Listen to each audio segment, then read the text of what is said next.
There is a part of you that has been living in the background for most of your life. It has your voice, your memories, your instincts, and your wounds. It knows exactly what you fear, exactly what you crave, and exactly which buttons to press when you are about to change. And even though you may not recognize it, this hidden part of you has probably been influencing far more of your life than you realize. Jung called this hidden part the shadow. And according to Jung, if you do not make the unconscious conscious, it will quietly direct your life while you assume it is just fate. That means the same toxic relationships, the same emotional overreactions, the same cycles of self-sabotage, the same inner conflicts that seem to come out of nowhere may not be random at all. They may be the result of a part of you that has been rejected, buried, and left in the dark for years. In this Carl Jung Shadow Work Guide, I want to show you what the shadow actually is, why it keeps appearing through other people, and how you can begin integrating it step by step. Because the truth is, your shadow is not simply the darkest part of you. Very often, it is the most powerful part of you. The internet usually explains the shadow in the laziest possible way. It gets reduced to your dark side as if Jung was just talking about hidden evil. But that is far too shallow.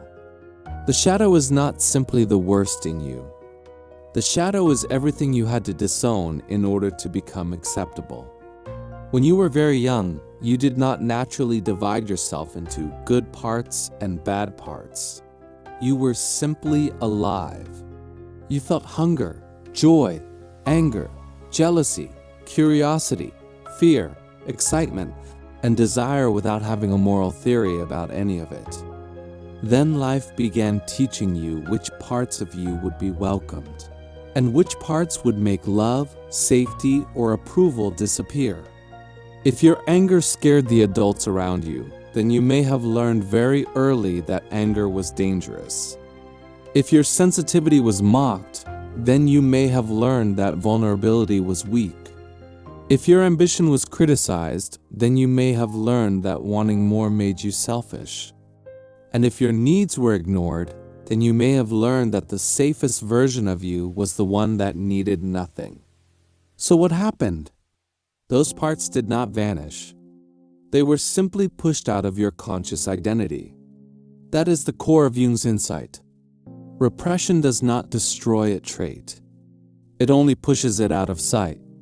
And over time, all of those rejected qualities begin collecting in the unconscious. That is what Jung meant by the shadow. Now here is where this gets even more important. The shadow does not contain only the traits you think are ugly. It also contains traits that are deeply valuable. For some people, the shadow holds rage, envy, selfishness, and aggression. But for other people, it also holds confidence, sexuality, creativity, authority, spontaneity, and joy. In other words, the shadow is not just the place where your darkness lives. It is also the place where your buried strength lives. And that is why shadow work matters. If you keep rejecting these hidden parts, they do not stay quiet. They begin influencing your behavior from underneath your awareness. They affect your choices, your relationships, your habits, and even your sense of identity. Eventually, what you refuse to face within yourself starts appearing everywhere outside of you. And that brings us to projection. Projection is one of the most important parts of Jungian psychology because it explains why other people can trigger emotions in us that feel wildly disproportionate.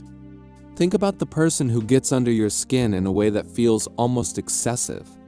Maybe it is a coworker, an ex, a family member, or even a public figure online. For some reason, they create a level of anger, disgust, envy, or obsession that goes far beyond normal irritation.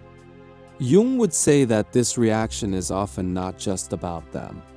It is also about the part of you that you cannot tolerate seeing in yourself. Let's say you were raised to believe that wanting things for yourself was wrong. Maybe you became the dependable one, the generous one, the self-sacrificing one. You learned to suppress your own selfish impulses because they did not match the identity you were allowed to have. Then one day, you meet someone who openly puts themselves first. They do not apologize. They do not over-explain. They simply act in their own interest. And something in you reacts with unusual intensity. Why? Because on an unconscious level, that person is expressing something you buried. They are carrying the trait you were forced to reject. So instead of recognizing it in yourself, your psyche places it onto them and reacts to it there. That is projection. Now, to be clear, this does not mean every difficult person is your projection. Some people are manipulative. Some people are abusive. Some people genuinely do harmful things. Shadow work is not about excusing bad behavior. But whenever your reaction to someone feels disproportionately intense, there is usually useful information there. That intensity often points toward a disowned quality inside you. And projection does not only explain hatred. It also explains envy and attraction. Sometimes the people you envy are living out your unlived life. Sometimes the people you idolize are carrying qualities you buried in yourself. And sometimes the people you become attached to are mirroring back hidden parts of your own psyche. This is why people repeat the same relationship dynamics over and over again with different faces. On the surface, the names change, but underneath, the pattern stays the same. So if you want to stop repeating the same emotional loops, you cannot only look outward. At some point, you have to turn inward and ask a much harder question. What part of me is still unrecognized, and where is it trying to appear? To answer that, it helps to know the most common forms the shadow takes. Although every person's shadow is shaped by their own life, it often takes on recognizable patterns. And in many people, the shadow tends to gather around 4 dominant expressions. These are not rigid categories. They are more like recurring masks the unconscious wears. The first is the tyrant. The tyrant usually develops in people who have disowned their own power. If you were taught that assertiveness was dangerous, selfish, or cruel, then your natural ability to take up space may have been pushed underground. But buried power does not disappear. It often returns in distorted form. Instead of healthy authority, it shows up as control. Instead of direct honesty, it comes out as passive aggression. Instead of clear boundaries, it becomes manipulation, emotional pressure, or the need to dominate quietly. This is why some of the most controlling people do not look controlling on the surface. They may describe themselves as nice, easygoing, or conflict avoidant, while constantly trying to influence everyone around them through guilt, withdrawal, or subtle pressure. That is often the tyrant operating from the shadows. The second is the victim. Again, this is not about real suffering. Real trauma exists, and real harm exists. The shadow victim is different. It is the part of the psyche that learns to make an identity out of powerlessness. At some point, being helpless may have brought protection, sympathy, or relief from responsibility. And over time, the mind can unconsciously begin clinging to that role. This is the pattern where someone is always almost ready. They are almost healed, almost prepared, almost stable enough, almost about to begin. But somehow, a new crisis always appears just before real change begins. The victim keeps life suspended. And beneath that pattern, there is often a fear that if the old pain disappears, there will be no excuse left to avoid action. The third is the hedonist. The hedonist tends to develop in people who over-identify with discipline, productivity, and control. If you are always trying to be responsible, efficient, mature, and composed, then the part of you that wants pleasure, release, play, and rest can become deeply repressed. Eventually, that repressed part pushes back. And when it does, it rarely arrives in balanced form. It often appears as binge behavior, impulsive decisions, excess spending, compulsive scrolling, emotional eating, addictive habits, or sudden collapses into numbness and avoidance. In many cases, what looks like laziness is actually a nervous system rebelling against a life built entirely around pressure. And the fourth is the coward. This one is especially dangerous because it often hides behind intelligence. The coward is the part of you that already knows what needs to happen, but keeps inventing reasons to postpone it. It knows the relationship is over. It knows the conversation has to happen. It knows the boundary has to be set. It knows the work has to begin. But instead of acting, it turns delay into philosophy. It says things like, "I'm waiting for the right time," or "I need more clarity," or "I'm still processing." And sometimes that is true. But if months or years pass while nothing changes, then what sounds like wisdom may actually be fear wearing very refined language. So as you listen to these four faces, the tyrant, the victim, the hedonist, and the coward, pay attention to which one creates the most discomfort in you. That discomfort matters, because the shadow is often easiest to detect at the exact point where your resistance becomes strongest. So now the real question is this: how do you actually work with the shadow instead of just talking about it? This is the part that most videos skip. They explain the concept, make it sound deep, and then leave you with nothing practical to do. Jung did not intend shadow work to remain an abstract theory. He saw it as a lived process. Here are 4 ways to begin. First, keep a trigger inventory. For the next 2 weeks, write down every moment that gives you a reaction that feels stronger than the situation seems to require. That could be rage, contempt, jealousy, envy, disgust, or even intense admiration. Do not just record what happened. Also record what you felt in your body. Did your chest tighten? Did your jaw clench? Did your stomach drop? Did your breathing change? Then ask yourself one question. What quality in this person am I resisting in myself? At first, your mind will probably reject the question. It will say the other person is simply wrong, annoying, selfish, weak, arrogant, or fake. But if you sit with the discomfort for a moment, something deeper often begins to emerge. Over time, these trigger patterns become a map, and that map shows you where your shadow is hiding. Second, use active imagination.